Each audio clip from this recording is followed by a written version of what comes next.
Mulakalak pala yung gantong halaman. So, yun guys. Get tayo sa stress reliever natin. Nakikita niyo ba yan? Ang ganda, di ba? Parang artificial siya, guys. Nakaka-inlove naman yung ganda ng bulaklak na ito.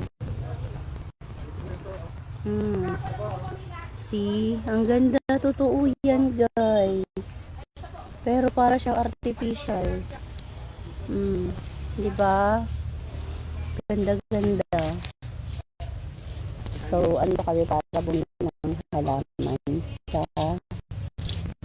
silangan. So, ano po niyan? Bibili lang ang halaga ko ng... Uy, alam niyo ba to? Mga tag-samar, di ba pala si man laing na atin, kinakain. Siya init ako